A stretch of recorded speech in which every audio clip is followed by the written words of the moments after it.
गौरव। Yes ma'am. Yes ma'am. अरे तुम दोनों क्यों बोले? मैम वो आपने गौरव नाम पुकारा तो असल में मेरा नाम भी गौरव है और इसका नाम भी गौरव ही है। अच्छा ऐसी बात है। ओहो, फिर तो बड़ा कंफ्यूजन हो जाएगा। नहीं मैम, कोई कंफ्यूजन नहीं होगा। अभी आप नहीं है ना, इसीलिए। पहले जो क्लास टीचर थी वो तो मुझे अच्छे से जानती थी। अच्छा, तुम कोई 30 मार खाओ हो? कुछ ऐसा ही समझ लो मैडम। बस, बड़े बदतमीज बच्चे हो तुम। एक काम करो, मुझे अपना पूरा नाम बताओ। तो सुनिए मैडम, मेरा नाम है गौरव रायजादा। और तुम्हारा पूरा नाम क्या है? जी मेरा नाम गौरव शर्मा है मैम।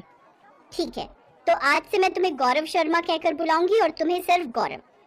वैसे मैडम, आप चाहे तो इसे गौरव गरीब नाम से भी बुला सकती हो। क्लास का सबसे फटीचर बच्चा है ये, लेकिन किस्मत देखिए, इसके माँ बाप ने नाम मेरे जैसा रख दिया, जो इसकी हालत और औकात से बिल्कुल मेल नहीं खाता।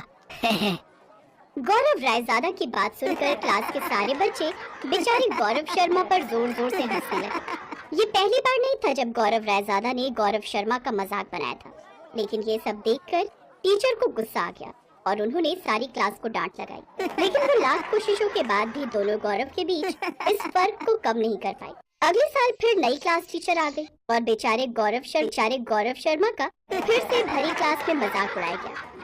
उस दिन शाम को जब गौरव बगीचे में पेड़ के नीचे शांत बैठा था, तभी उसके पड़ोस में रहने वाली रितु उसके पास आई, जो उससे 5 साल बड़ी थी। क्या हुआ गौरव, तू इतना उदास क्यों बैठा है? रितु दीदी, गरीब होना गुनाह है क्या? अरे बाप रे, कैसी बड़ी बड़ी बातें कर रहा है। क्या हो गया भाई, तू ठीक तो है? दीदी आज फिर उस गौरव रायजादे ने मेरा मजाक बनाया। देख, तू मेरी बात सुन। वो अपना टाइम और सारी एनर्जी तुझे नीचा दिखाने में लगाता है, और जबकि तू अपनी सारी एनर्जी पढ़ाई में लगाता है। और फिर क्लास में फर्स्ट कौन आता है? मैं हाँ तो बस उसे ऐसे ही बोलने दे। तू बस अपनी पढ़ाई पर ध्यान लगा, समझा? अच्छा, वैसे तूने कभी बताया नहीं कि तू बड़ा होकर क्या बनना चाहता है? रितु दीदी, मैं ना डॉक्टर बनना चाहता हूँ। अरे बाप रे, ये तो बड़ा मुश्किल है। क्यों दीदी, ऐसा क्यों बोल रही हो? देख, एक तो तू जनरल कैटेगरी से है, ऊपर से तेरे पापा के पास इतने पैसे भी नहीं है कि वो तुझे किसी प्राइवेट कॉलेज से एमबीबीएस करवा सके। इसका मतलब तो मुझे बहुत मेहनत करनी होगी। हाँ, टॉप करना होगा बेटा, तभी जाकर तेरा सपना पूरा होगा। तो फिर मैं दिन रात एक कर दूंगा दीदी। वैसे दीदी, आप क्या बनना चाहती हो? जब बन जाऊंगी तब तुझे खुद ही पता चल जाएगा। रितु बहुत ही समझदार और पढ़ने में बहुत तेज थी और हमेशा पढ़ाई में गौरव की मदद किया करती थी। इसी तरह कई साल बीत गए। अब गौरव 12वीं क्लास में आ गया था। वो अपनी पढ़ाई के साथ साथ एमबीबीएस की तैयारी भी कर रहा था, और फिर वो दिन भी आ गया जब उसे एमबीबीएस एंट्रेंस का पेपर देना था। और हीरो, रेडी है तू? हाँ दीदी, बिल्कुल रेडी हूँ। गुड। अब मेरी बात ध्यान से सुन। सबसे पहले अच्छे से पढ़ लेना, जल्दबाजी मत करना, ठीक है? ठीक है दीदी, अब मैं चलता हूँ। All the best hero. Gaurav ने झुककर रितु के पैर छुए और फिर सीधा एग्जाम सेंटर पहुंचा। वो बहुत खुश था। तभी उसे वहां दूसरा गौरव नजर आया। अरे देखो तो, गौरव गरीब है, वो भी डॉक्टर बनने। अबे मान ले, गलती से तेरा एंट्रेंस निकल भी गया ना, तो फीस कहाँ से चुकाएगा बे? और अगर प्राइवेट कॉलेज मिला तो फिर तो तू अपना घर बार बेच के भी फीस नहीं दे पाएगा। बड़ा है एमबीबीएस बनने, फटीचर कहीं के। गौरव हमेशा की तरह उसे देखकर मुस्कुराया और बिना कुछ कहे एग्जाम सेंटर के अंदर चला गया। तो वहीं अमीर गौरव भी उस पर हंसते हुए सेंटर के अंदर चला गया। फिर कई दिनों के बाद जब एंट्रेंस एग्जाम का रिजल्ट आया, तो गौरव शर्मा के 720 में से 699 नंबर आए थे, जबकि गौरव रायजादा के 600 नंबर आए थे। रिजल्ट देखने के बाद अमीर गौरव ने गरीब गौरव शर्मा का मजाक बनाते हुए कहा, ले हो गया बेटा, जनरल कैटेगरी में सरकारी कॉलेज तो अब तुझे मिलने से रहा। अब क्या करेगा गौरव शर्मा? और मुझे देख, 600 नंबर लाकर भी अब मैं पढ़ूंगा एमबीबीएस, वो भी सबसे महंगे कॉलेज से। मैं बनूंगा डॉक्टर गौरव रायजादा, और तू बनेगा मेरे हॉस्पिटल का वार्ड बॉय।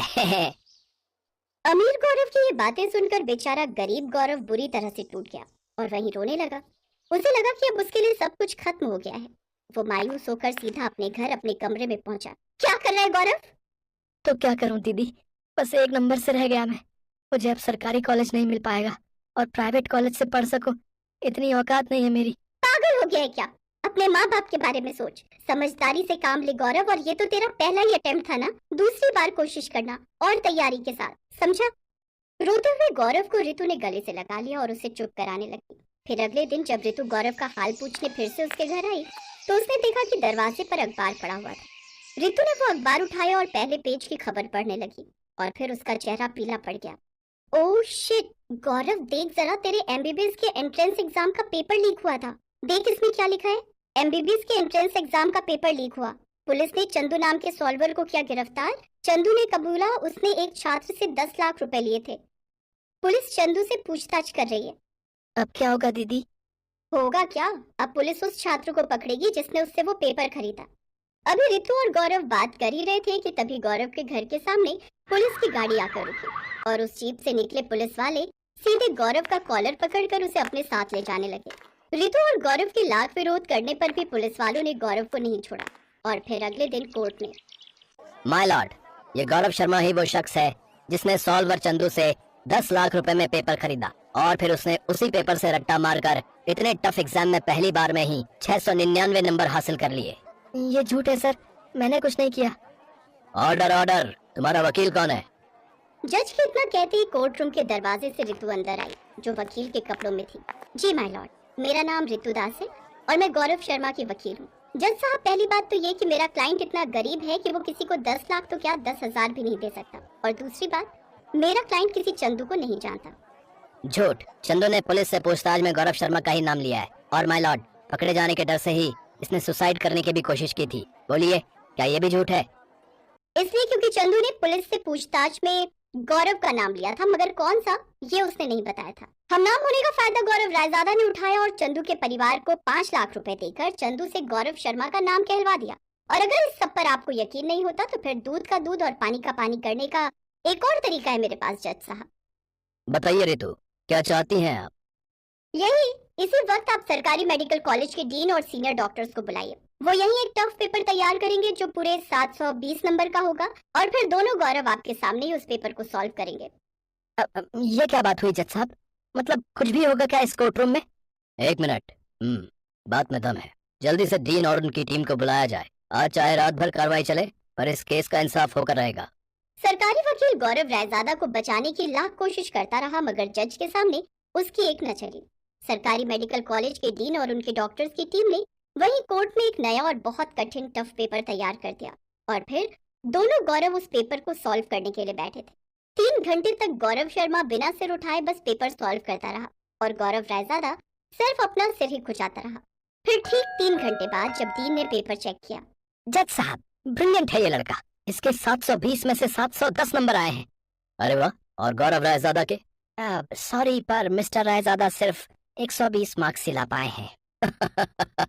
लो भाई, हो गया दूध का दूध और पानी का पानी। तो अब फैसला भी सुना दिया जाए। ये अदालत पुलिस को यह आदेश देती है कि वो गौरव रायजादा को यहीं से गिरफ्तार करके उनके खिलाफ मामला दर्ज करे और ये अदालत मेडिकल बोर्ड को भी ये आदेश देती है कि इस कोर्ट रूम में दिए गए पेपर को एंट्रेंस एग्जाम मानकर गौरव शर्मा को उनकी रैंक के हिसाब से उनके मन मुताबिक कॉलेज रियायती दरों पर अलॉट किया जाए। Good luck young man.